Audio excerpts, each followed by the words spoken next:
Le Sénat et l'Assemblée nationale ont fini par avoir un compromis autour de la loi référendaire. Les députés et les sénateurs sont restés hier tardivement pour discuter de certains amendements qu'il y avait à apporter autour de cette loi.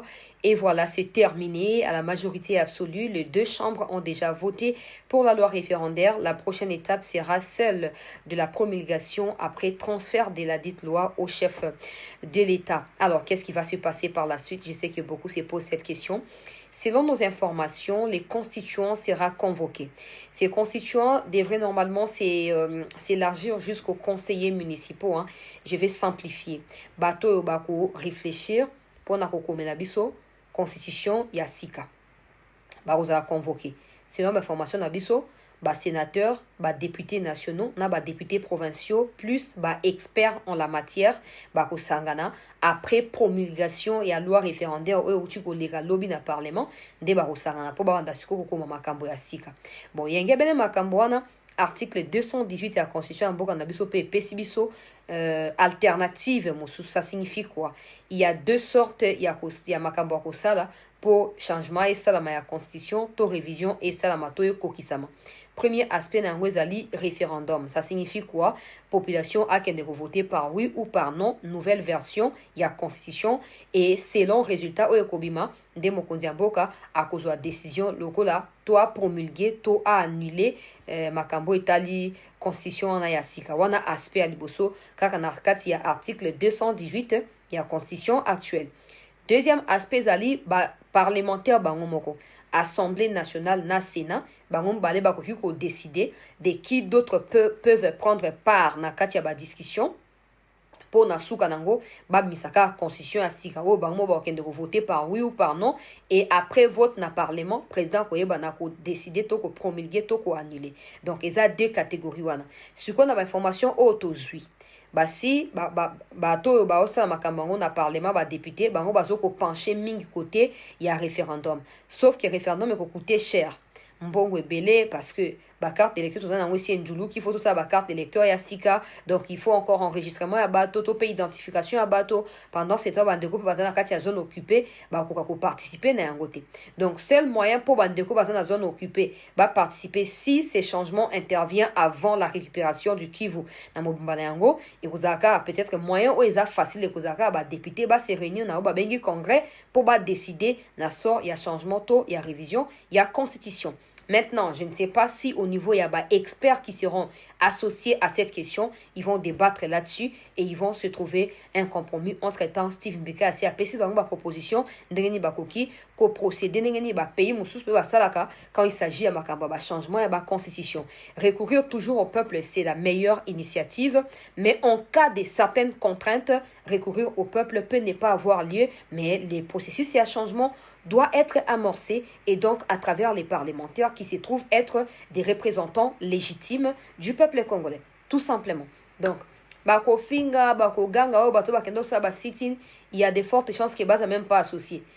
Parce que place où on va faire entendre voix na bango ezara à côté où il y a référendum et à peuple. Ils peuvent aller faire la propagande et dire au peuple toza contre, beau voter contre. Mais malheureusement, ils sont en train de perdre toute crédibilité. Conseiller Moïse Katumbi a fait une déclaration sur un des médias propagandistes rwandais où il a dit que Banona Katumbi ils vont prendre les armes. Ils vont prendre les armes, ils sont dans l'objectif de chasser le chef de l'État du pouvoir. Avant, tout comme n'a fait un mandat, tant qu'il y a Rolongwate, ils vont faire monter des drapeaux. Il y a Kivupe et à Katanga pour balkaniser Mboka. On a conseillé à Katumbi. Ces derniers temps, Katumbi est un peu mêlé dans beaucoup de choses. Même s'il nie le fait d'être parmi ceux qui soutiennent les agresseurs, mais là, que son conseiller qui est toujours actif et qui même est en train de mobiliser pour les comptes de Katumbi na makambo ba opposant ba osala oyo aya koloba ke baza coalition na Kagame baza prépondre kokata mboka et sengeli révolté ba congolais nyonso ba remettre en cause crédibilité à Katumbi même na kati ya bato bazombenga ba opposant wana en commençant par eux-mêmes ba partenaires na bango et ba opposants. Ça c'est de 1 des deux. Posons-nous des questions. ceux qui se disent opposants sont en train de vouloir accuser les chefs de l'État partout. Il y a certains qui ont dit non, la France, Macron a dit à Fachi n'est pas touché la Constitution. J'avais déjà répondu à ça sur YouTube en disant que Macron n'avait aucun pouvoir de se prononcer sur quoi que ce soit au Congo. Le Congo n'est pas un département français pour Macron.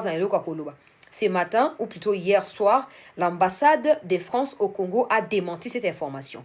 La France n'a jamais pris parole sur la question des constitutions. La France ne s'est jamais exprimée. La France n'a jamais contacté les autorités congolaises là-dessus parce que ce n'est pas de leur responsabilité. Maintenant, où est-ce qu'ils ont sorti cette rumeur? Je ne sais pas.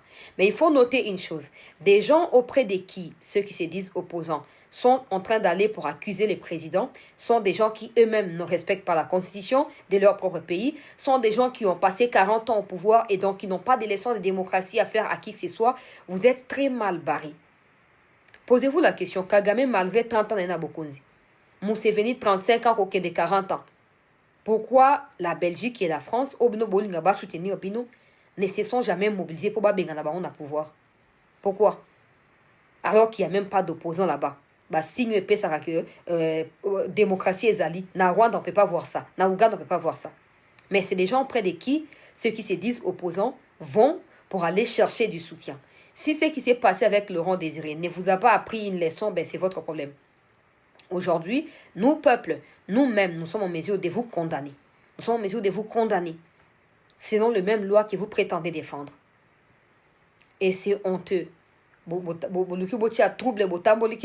Désordre, alors que la même constitution prétend défendre donne le pouvoir au chef de l'État ou aux parlementaires de décider sur les changements ou pas quand ils veulent, comme ils veulent. Du moment où ils sont en plein mandat, ils en ont le droit. Ils en ont le droit. Et nous n'accepterons pas que pendant que les Kagame et les Museveni sont en train de comploter contre notre pays, au point d'occuper certains territoires congolais, nous n'accepterons pas que des gens qui savent même pas ce qu'ils sont, puissent prendre les pouvoirs. On ne peut pas accepter. On va se battre en tant que peuple. On dira de la vérité. Là où ça ne marche pas, il faut améliorer les sociales, les courants, l'eau. Il faut salaire à parce qu'ils ont le droit qu'on salaire. On lui dira la vérité. Mais on n'acceptera pas que des incompétents, des incapables, remplis de trouilles intellectuelles, viennent nous embrouiller et nous embobiner dans des mensonges, en lisant abusivement certaines lois du pays qui les condamnent eux d'abord. On n'acceptera pas de faire couler l'avenir de ces pays parce qu'il y a deux personnes qui sont animées par la haine tribale qui n'aiment pas Tshisekedi. C'est votre problème. C'est votre problème. On dira toujours à Tshisekedi quand ça ne marchera pas. On attend de lui qu'il vous soit libéré. On attend de lui que les officiers traîtres soient sanctionnés. On attend de lui que les sociales soient améliorées. Et il ne dort pas. Tous les jours, il travaille là-dessus. Tous les jours, il y a des projets qui émergent. Tous les jours, la RDC essaye de rallier d'autres puissances mondiales pour obtenir paix, indépendance nationale, financière et économique. On se bat par tous les moyens. Des projets sont en cours. Des projets en cours. Des projets il y a dans Congo central au profond de banana et ce sont des projets où ils allaient amener les capables de décanter situation économique nabiso une bonne fois pour toutes. Bien sûr qu'on a aussi besoin des hommes intègres et des femmes intègres pour accompagner cela. On ne cessera pas de dénoncer. Quand des ministres agissent mal, on leur dit la vérité. Quand les autorités agissent mal, on le fait. Et cela ne nous donne pas le droit de nous joindre à ceux qui tuent pour chasser notre seul unique espoir en ces moments, qui nous aide à tenir ferme face aux forces sataniques, diaboliques, physiques et spirituelles qui nous agressent. On n'acceptera pas cela. Et on a ici, on va continuer à insister, prends tes responsabilités. N'accuse pas quelqu'un d'être auteur et à malheur si tu sais que ce n'est pas la vérité. Oui, il ne faut pas accuser le gouvernement. So il y a formation pour améliorer capacité de travailler à l'intellectuel, c'est ton problème, c'est pas le gouvernement. Là où on peut accuser le gouvernement, on peut accuser. Oui, il faut ça contrôle, s'assurer que l'entreprise congolaise ils ont émergé, s'assurer que taxes alliées exorbitantes c'est la responsabilité de l'État. Mais si toi tu ne peux même pas créer petite et moyenne entreprise à ta cabine à téléphone na quoi à venir. Ce n'est pas le problème du gouvernement. Il faut tout être sincère entre les mafias ne vont rien arranger. Préfère monter sur vérité, sur bousculer, sur choquer, que monter sur quoi ça y est. Et ça, le gouvernement, tu vas dormir dans ton sommeil profond, là, il y a incompétent, les gouvernements vont passer. Bah, qu'on change le gouvernement, mais yo, parce que tu n'as pas eu ces shiftings là, dans le cas où tu as monté là. Bref, c'est ça la situation. Au niveau des Roubaix, nous, plutôt Minembwe, nous maintenons notre position. Hein. On n'a pas quitté Minembwe. On est toujours à Minembwe. On n'est pas, par contre, au niveau des Minembwe centre, mais on est toujours à Minembwe. Oui, j'ai pris l'engagement avec eux ce matin. Nous sommes toujours à Minembwe. Et ratissage et bandi déjà, on a toujours contrôlé à 100%. Bazo qu'on nettoyait déjà et ils ont pu arrêter quelques RD.